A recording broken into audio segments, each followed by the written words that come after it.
Allah,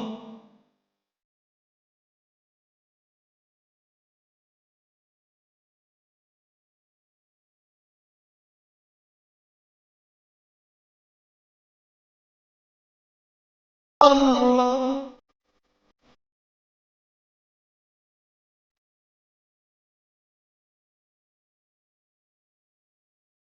Allah.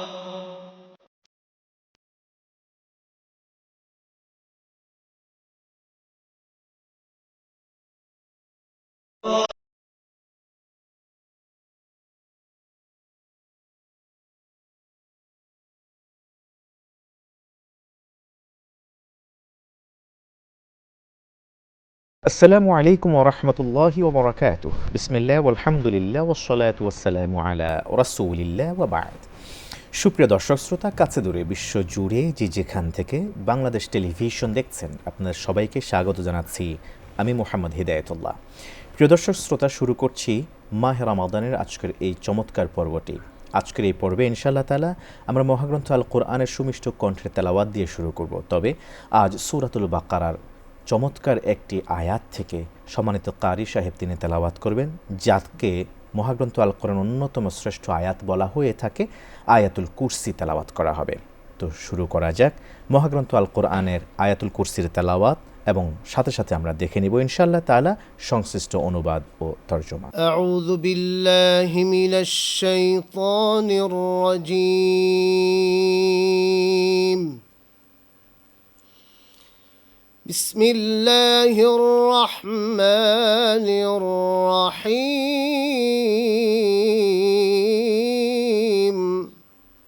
আল্লাহু লা ইলাহা ইল্লা হুয়াল হাইয়ুল কাইয়্যুম লা تأخذه سنة ولا نوم له ما في السماوات وما في الأرض من ذا الذي يشفع عنده إلا بإذنه يعلم ما بين أيديهم وما خلفهم ولا يحيطون بشيء من علمه ولا يحيطون بشيء من علمه إلا بما شاء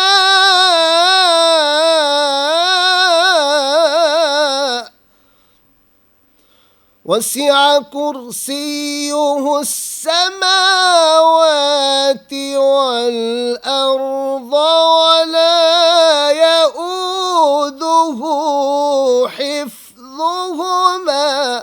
ولا يؤوده حفظهما وهو العلي العظيم صدق الله العظيم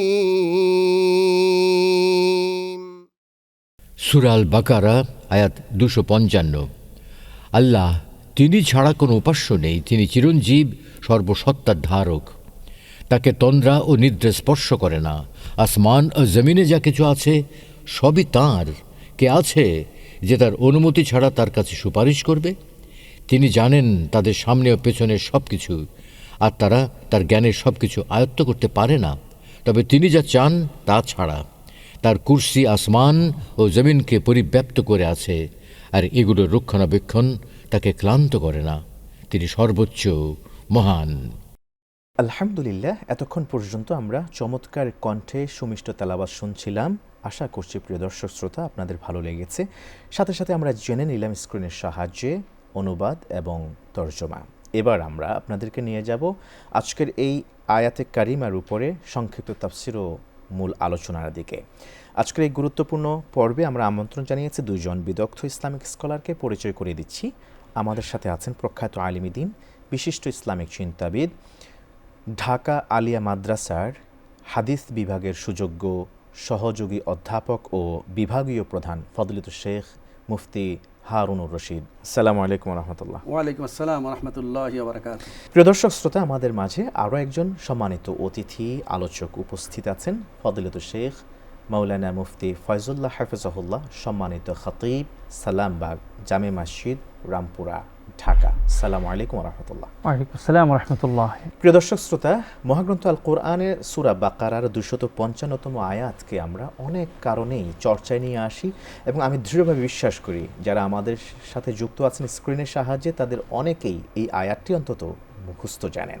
এই আয়াতে আল্লাহ তাআলা আসলে কি বোঝাতে চেয়েছেন সেই বিষয়ে আমরা সংক্ষিপ্ত তাফসীর পেশ করবার জন্য এবার প্রথমে অনুরোধ করব ফজলিতুল শেখ হারুনুর রশিদ আপনাকে। সূরাতুল বাকারার 255 নম্বর আয়াত, যে আয়াতকে আয়াতুল কুরসি বলি, এটা মাশহুর, বিখ্যাত, আমরা সবাই জানি আয়াতুল কুরসি। কারণ হচ্ছে এই আয়াতের মধ্যে কুরসি শব্দটি আছে, ওয়াসিআ কুরসিয়্যুহুস সামাওয়াতি ওয়াল আরদ। এই জন্যই আয়াতকে আয়াতুল কুরসি বলা হয়। কুরসি শব্দের অর্থ চেয়ার। তো চেয়ারের আয়াত, এভাবে সরাসরি অর্থ করার দরকার নাই। তো আয়াতুল কুরসি, এই আয়াতটি এর ফজিলাত, এর মর্যাদা, এর গুরুত্ব এত বেশি, যদি বলা হয় হাদিসের আলোকে কোরআন আল কারিমের সর্বশ্রেষ্ঠ আয়াত কোনটি, তার জবাব হচ্ছে কোরআন সুন্নাহর আলোকে আয়াতুল কুরসি। যেমন কোরআন আল কারিমের সর্বশ্রেষ্ঠ সূরা হলো সূরাতুল ফাতিহা, তেমনিভাবে সর্বশ্রেষ্ঠ আয়াত হচ্ছে আয়াতুল কুরসি। তো আয়াতুল কুরসি যে শ্রেষ্ঠ আয়াত, এর দলিল নবীজি সাল্লাল্লাহু আলাইহি ওয়াসাল্লাম, বিশিষ্ট কারি, সাহাবায়ে কেরামের মধ্যে যিনি খুব সুললিত কণ্ঠে কোরআন তেলাওয়াত করতেন, উবাই ইবনে কাব রাদিয়াল্লাহু তাআলা আনহু। উবাই ইবনে কাব রাদিয়াল্লাহু তাআলা আনহু, তাকে নবীজি সাল্লাল্লাহু আলাইহি সাল্লাম প্রশ্ন করলেন, উবাই ইবনে কাব, তুমি কি জানো কোরআন আল কারিমের সর্বশ্রেষ্ঠ আয়াত কোনটি? উবাই ইবনে কাব রাদিয়াল্লাহু তাআলা আনহু বলেন, ইয়া রাসূলুল্লাহ, আয়াতুল কুরসি সর্বশ্রেষ্ঠ আয়াত কোরআন আল কারিমের মধ্যে। নবীজি সাল্লাল্লাহু আলাইহি ওয়াসাল্লাম বললেন, তুমি সঠিক বলেছো। মাশাআল্লাহ। তো সম্মানীয় মুহতারাম, আয়াতুল কুরসি, এই আয়াতটির একটু ফজিলাত বলে আমরা তাফসীরের দিকে যাচ্ছি। এই আয়াতের ফজিলাত, হযরতে আবু হুরায়রা রাদিয়াল্লাহু তাআলা আনহুকে নবীজি সাল্লাল্লাহু আলাইহি ওয়াসাল্লাম বললেন যে, আবু হুরায়রা, তুমি যখন ঘুমাতে যাবে আয়াতুল কুরসি তুমি তেলাওয়াত করবে। কারণ যে ব্যক্তি আয়াতুল কুরসি তেলাওয়াত করে ঘুমাবে, তার জন্য আল্লাহ রাব্বুল আলামিন একজন হাফেজ, তার জন্য সংরক্ষক আল্লাহ রাব্বুল আলামিন নিযুক্ত করবেন, ফেরেশতা, এবং তার নিকটবর্তী শয়তান হতে পারবে না। তার মানে শয়তানের ওয়াসওয়াসা, শয়তানের কুমন্ত্রণা, শয়তান থেকে আল্লাহ রাব্বুল আলামিন হেফাজত করবেন যে ব্যক্তি আয়াতুল কুরসি তেলাওয়াত করবেন। আরেকটি ফজিলতের দিকে যদি আমরা যাই, নবীজি সাল্লাল্লাহু আলাইহি ওয়াসাল্লাম বলছেন, মান ক্বারা আয়াতুল কুরসি দুবুরা কুল্লি সালাতিন মাকতুবা লাম ইয়ামনাহু মিন দুখুলিল জান্নাতি ইল্লা ইয়ামুতা, আও কামা ক্বালা আলাইহিস সালাতু ওয়াসসালাম। নবীজি সাল্লাল্লাহু আলাইহি ওয়াসাল্লাম বলছেন, প্রত্যেক ফরজ নামাজের পরে যে ব্যক্তি আয়াতুল কুরসি তেলাওয়াত করবে, তার জান্নাতে প্রবেশে বাধা শুধু মৃত্যু। অর্থাৎ তিনি ইন্তেকাল করবে, মারা যাওয়ার সাথে সাথে আল্লাহ রাব্বুল আলামিন তার ব্যাপারে সিদ্ধান্ত নেবেন, আল্লাহ তাকে জান্নাত দান করবেন। মাশাআল্লাহ, চমৎকার আপনি ফজিলত নিয়ে কথা বলছেন আয়াতুল কুরসির। আমরা ইনশাআল্লাহ তাআলা আলোচনার সময় আবার ফিরে আসবো আপনার কাছে। মুফতি ফয়জুল্লাহ, আপনার কাছে আমরা জানতে চাইব, আয়াতুল কুরসি কোরআনের শ্রেষ্ঠতম আয়াত যেমনটি বললেন হাদিসে কোট করে সম্মানিত মুহাদ্দিস শেখুল হাদিস, আপনি কি বলবেন এই আয়াতে আল্লাহ তাআলা আমাদের কি মেসেজ দিতে চেয়েছেন? সংক্ষিপ্ত তাফসীর আকারে যদি বলতেন। এই আয়াতুল কুরসির মধ্যে আল্লাহ রাব্বুল আলামিনের সত্তা সম্পর্কে পরিচয় জ্ঞাপন করা হয়েছে, বর্ণনা করা হয়েছে। আল্লাহ রাব্বুল আলামিন কেমন, তার পরিচয় কি, তার গুণাবলী কি, তিনি তার কুদরত, ক্ষমতা, তার অসীম কুদরত, তার বিপুল ক্ষমতার কথা এবং পরিচয়ের কথা এই আয়াতুল কুরসিতে বর্ণিত হয়েছে। শুরুতে আছে আল্লাহু লা ইলাহা ইল্লা হুয়াল হাইয়ুল কাইয়ুম। আল্লাহ পাকের দুটো বৈশিষ্ট্য এখানে বর্ণনা করা হয়েছে। আল হাই, যিনি চিরঞ্জীব, বাংলা একটা শব্দ ব্যবহার করা যায়, কিন্তু হাইয়ের অর্থ বাংলা চিরঞ্জীব শব্দ দিয়ে কখনোই এটার প্রতিশব্দ ব্যক্ত হয় না। এটার অর্থ হলো কোরআনুল কারীমে আল্লাহ তাআলা সূরা আর রহমানে যেমনটি বলেছেন, কুল্লু মান আলাইহা ফান ওয়া ইয়াবকা ওয়াজহু রাব্বিকা যুল জালালি ওয়াল ইকরাম, যে পৃথিবীর সব কিছু নশ্বর, সব কিছুই একসময় শেষ হয়ে যাবে, কিন্তু থেকে যাবে তোমার রবের সম্মানিত চেহারা, তার কুদরতি থেকে যাবে। অন্যত্র আল্লাহ তাআলা বলেছেন, কুল্লু শাইইন হালিকুন ইল্লা ওয়াজহা লাহুল হুকমু ওয়া ইলাইহি তুরজাউন, সব কিছুই ধ্বংস হয়ে যাবে, শুধু তোমার রবের চেহারা তাই থেকে যাবে, এবং সব কিছুর মালিকানা একমাত্র তারই। সুতরাং আল্লাহ রাব্বুল আলামিনের কোনো শুরুও নেই, শেষও নেই, তার মৃত্যুও নেই, তার জন্ম নেই, তিনি অনাদি, তিনি অনন্ত, তার আদিও নেই, তার অন্তও নেই, তিনি তার মতো কোনো কিছু পৃথিবীতে নেই, তার উপমাও নেই, তার তুলনাও নেই, এবং তাকে বোঝানোর মতো কোনো উপমা পেশ করার মতো কোনো বস্তুও পৃথিবীতে নেই, সব কিছু তার সৃষ্টি করা। আর পরের যে শব্দটি বলেছেন আল কাইয়ুম, তিনি হলেন সব কিছুর নিয়ন্ত্রক। এই বিশ্বজাহানের যা কিছু আছে, আসমান জমিন, এই মহাকাশ, সব কিছু একমাত্র তার হুকুমে চলে। এটার বর্ণনা আল্লাহ তাআলা সামনে কিছু দিয়েছেন, লা তাখুযুহু সিনাতুন ওয়ালা নাওম। এই সব কিছু নিয়ন্ত্রণ করতে গিয়ে এই যে মহাকাশ আমাদের উপরে রয়েছে, এই আসমান, তারাউনাহা বিগাইরি আমাদিন তারাউনাহা, এই মহাকাশ আল্লাহ পাক কোনো খুঁটি ছাড়া এটাকে ঝুলিয়ে রেখেছেন। এটা কখনো পুরনো হয় না, ভঙ্গুর হয় না, এটা ভেঙে পড়ে না, এটা কোনো দিক দিয়ে খসে পড়ে না। এবং এই মহাকাশের মধ্যে হাজারো লাখো কোটি কোটি যে নক্ষত্রগুলো, গ্রহ, চন্দ্র, সূর্য, নক্ষত্র, গ্যালাক্সি, নেহারিকা, যেগুলো মহাকাশে ভেসে বেড়াচ্ছে, একটা সংঘর্ষ হয় না, ভেঙে পড়ে না। একটার সঙ্গে যদি একটার কোনো সংঘর্ষ হতো, গোটা বিশ্বজাহান চূর্ণ বিচূর্ণ হয়ে যেত। এগুলো নিয়ন্ত্রণ করতে গিয়ে আল্লাহ পাকের কখনো বিশ্রাম নিতে হয় না, কখনো ঘুমোতে হয় না, কখনো আল্লাহ পাকের সামান্যতম একটু ক্লান্তিবোধ আসে না। এমন এক মহান সত্তা এবং মহান পরাক্রমশালী নিয়ন্ত্রণ আল্লাহ পাক করে চলছেন। জাযাকুমুল্লাহ খাইরান, আপনি চমৎকার করে সংক্ষিপ্ত তাফসীর তুলে ধরছেন। আল্লাহ তাআলার যে কথা, সেটি লিখে কেউ কখনো শেষ করতে পারবে না। লাউ কানাল বাহরু মিদাদাল লিকালিমাতি রাব্বি লানাফিদাল বাহরু ক্বাবলা আন তানফাদা কালিমাতু রাব্বি ওয়ালাউ জি'না বিমিথলিহি মাদাদা। যদি সব সমুদ্রের পানিকে একসাথ করে কালি বানিয়ে দেওয়া হতো, সব গাছগুলিকে কেটে কেটে কলমে পরিণত করা হতো, মহান রবের গুণকীর্তন লিখে শেষ করা যেত না। এরপরে যদি প্রতিস্থাপন করা হয়, তারপরেও শেষ হয়ে যাবে। রবের কথা চিরঞ্জীব থেকেই যাবে, লেখা শেষ হবে না। অতএব আমরা এই সংক্ষিপ্ত তাফসীর আপনাদেরকে একটু ধারণা দেওয়ার চেষ্টা করেছি। প্রিয় দর্শক শ্রোতা, এবার আমরা যাচ্ছি সূরা আল বাকারার 255তম আয়াত, আয়াতুল কুরসির সংক্ষিপ্ত আলোচনায়। এবার আমরা আলোচনা ইনশাআল্লাহ তাআলা এই আয়াতের মেজদাক অনুযায়ী ঠিক করেছি। আজকে শাফাআতে রমাদান নিয়ে কথা বলবো। সুপারিশ, এটি বৈধতা কি, কোরআন সুন্নাহর আলোকে কথা বলবেন আজকের আমন্ত্রিত মেহমানদ্বয়। এবং সুপারিশ কে করবেন, কারা করবেন, কাদের পক্ষে করা যাবে, কারা সুপারিশ থেকে বঞ্চিত হবেন, সংক্ষিপ্ত স্বরে তুলে ধরবেন। প্রথমে মুহাদ্দিস সাহেব, আপনার কাছে আমরা আসতে চাইব যে আপনি যদি বলতেন কোরআন সুন্নাহর আলোকে সুপারিশ করা হবে কিনা এর বৈধতা নিয়ে প্রথমে, এরপরে যদি আপনি সংক্ষিপ্ত স্বরে বলতেন যে সুপারিশ কারা কারা করবে, প্লিজ। জি, শুকরান কাথিরা। শাফাআত এটা আরবি শব্দ, আমরা বাংলায় বলে থাকি সুপারিশ করা। তো শাফাআত, হাসরের ময়দানে শাফাআত এটা সাব্যস্ত হবে, শাফাআত হবে, সুপারিশ করা যাবে, এটা কোরআন এবং সুন্নাহর মাধ্যমে প্রমাণিত। কোরআন আল কারিমে আমরা শাফাআত শব্দটি বিভিন্ন আয়াতের মধ্যে দেখতে পাই যে ওয়ালা তানফাউহা শাফাআতুন, তাদের শাফাআত কোনো উপকারে আসবে না। কুল লিল্লাহি শাফাআতু জামিআ, হে রাসূল আপনি বলুন যে সমস্ত শাফাআত আল্লাহর জন্য। আবার এই আয়াতুল কুরসি, আমরা আমাদের যে আলোচ্য আজকের আয়াত, সেই আয়াতুল কুরসির মধ্যে আল্লাহ রাব্বুল আলামিন বলছেন মান দাল্লাযী ইয়াশফাউ ইনদাহু ইল্লা বিইذনি, যে কার মান দাল্লাযী ইয়াশফাউ ইনদাহু, আল্লাহর কাছে কে সুপারিশ করবে, ইল্লা বিইذনি, আল্লাহর অনুমতি ছাড়া। তো বিভিন্ন আয়াতের মাধ্যমে এখানে এই আয়াতই বোঝা যায় যে আল্লাহ অনুমতি দিলে শাফাআত হবে, আর অনুমতি যদি আল্লাহ না দেন তাহলে শাফাআত হবে না। তো এই আয়াতের মাধ্যমে বোঝা যায় শাফাআত এটা সাব্যস্ত হবে আল্লাহর অনুমতি সাপেক্ষে। নবীজি সাল্লাল্লাহু আলাইহি সাল্লামের হাদিসের মাধ্যমে আমরা দেখতে পাই শাফাআত প্রমাণিত, শাফাআত এটা হাসরের ময়দানে সাব্যস্ত হবে। যেমন নবীজি সাল্লাল্লাহু আলাইহি ওয়াসাল্লাম বলেছেন শাফাআতু লি আহলিল কাবাইর মিন উম্মতি, রসুল্লাহ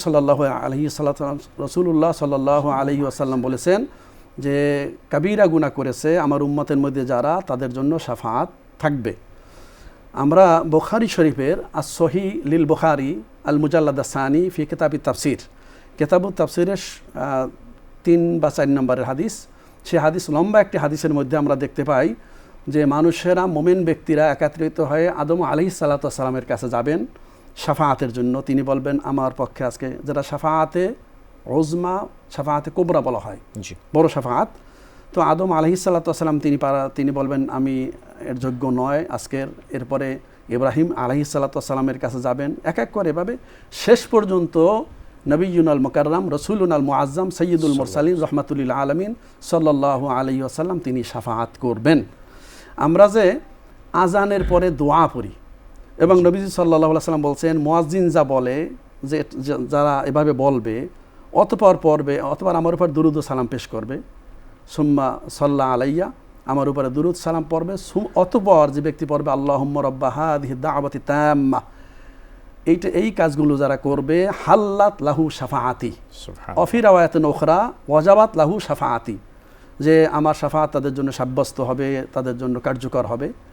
সুতরাং আয়াত এবং হাদিসের আলোকে আমাদের কাছে স্পষ্ট হাসরের ময়দানে শাফাআত থাকবে ইনশাআল্লাহ। এখন শাফাআত কারা পাবে আমরা সে বিষয়ে ইনশাআল্লাহ তাআলা অন্য শেখের কাছ থেকে শুনবো, যেহেতু সময় আমাদেরকে শেষ করতে বলছে। জাযাকুল্লাহ খাইরান। মুফতি ফয়জুল্লাহ সাহেব, আপনার কাছে আসতে চাইবো। শেখ এতক্ষণ পর্যন্ত শাফাত যে সাব্যস্ত আছে, এটা কোরআন সুন্নাহর আলোকে তিনি প্রমাণ করলেন। এরপরে শাফাত আল্লাহ রাসূল সাল্লাল্লাহু আলাইহি ওয়াসাল্লাম হাশর ময়দানে তার উম্মতের জন্য করবেন, সেটাও তিনি বললেন।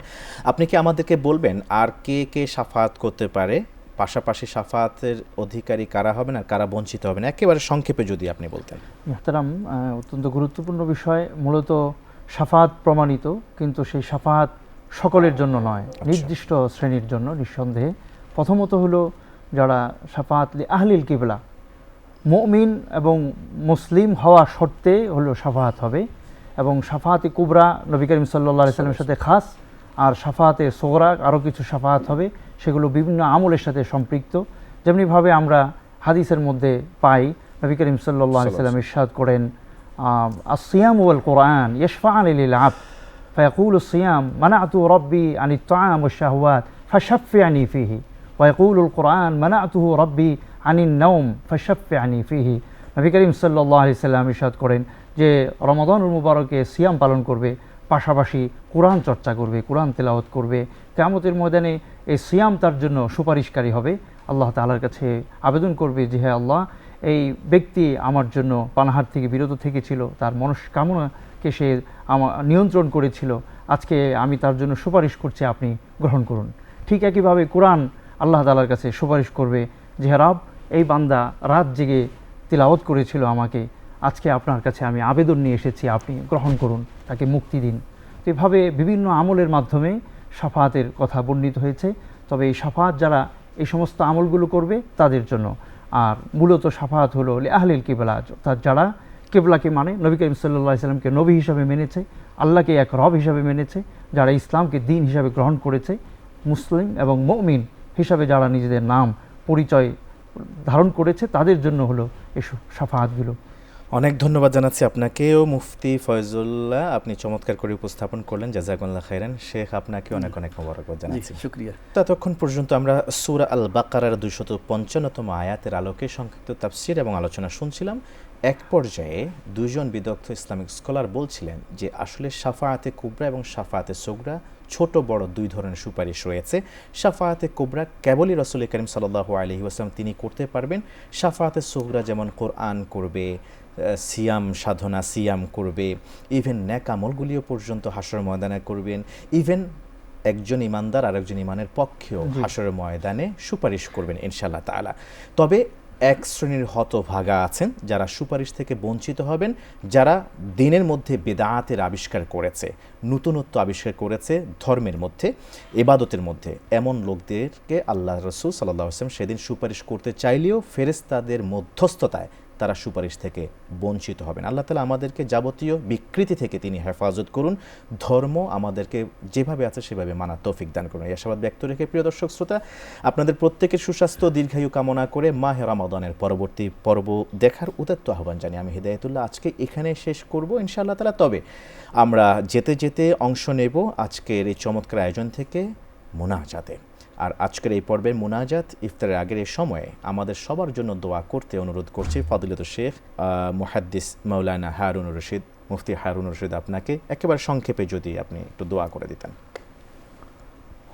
আলহামদুলিল্লাহ রব্বিল আলামিন, আসসালাতু ওয়াসসালামু আলা সাইয়্যিদিল মুরসালিন ওয়া আলা আলিহি ওয়া আসহাবিহি আজমাইন। ربنا ظلمنا أنفسنا وإن لم تغفر لنا وترحمنا لنكونن من الخاسرين. اللهم إنا نسألك الجنة ونعوذ بك من النار يا أرحم الراحمين. رب ارحمهما كما ربياني صغيرا. রব্বুল আলামিন দয়া করে মেহেরবানি করে আমাদেরকে ক্ষমা করে দিন। ইয়া আল্লাহ, রমাদান আল মোবারকের রহমত, বরকত, মাগফিরাত, নাজাত সকল নিয়ামত আমাদেরকে দান করুন রব্বুল আলামিন। আল্লাহ, রমাদান আল মোবারকে প্রাণ ভরে মন ভরে বেশি বেশি ইবাদত বন্দেগী করার তৌফিক দান করুন ইয়া রব্বাল আলামিন। আল্লাহ, রমাদান আল মোবারকে যত আমল আমরা করছি সকল আমলগুলো দয়া করে কবুল করে নিন রব্বুল আলামিন। আল্লাহ, আমাদের প্রিয় মাতৃভূমি বাংলাদেশের উপর আপনার খাস রহমত নাজিল করুন রব্বুল আলামিন। রমাদান আল মোবারক কোরআন নাজিলের মাস। আল্লাহ, কোরআন আমল করা, কোরআন তেলাওয়াত করা, কোরআনের উপর আমল করার তৌফিক আমাদেরকে দান করুন ইয়া রব্বাল আলামিন। আল্লাহ, শাফাআত কিয়ামতের দিন নবীজি সাল্লাল্লাহু আলাইহি ওয়াসাল্লামের শাফাআত আমাদেরকে নসিব করে দিয়েন আল্লাহ রব্বুল আলামিন। আমাদের দুআ মুনাজাতকে দয়া করে কবুল এবং মঞ্জুর করে নেন। রব্বানা ওয়ালা তুহাম্মিলনা মা লা তাকাতা লানা বিহি ওয়া'ফু আন্না ওয়াগফির লানা ওয়ারহামনা أنت مولانا فانصرنا على القوم الكافرين. سبحان ربك رب العزة عما يصفون، سلام على المرسلين والحمد لله رب العالمين.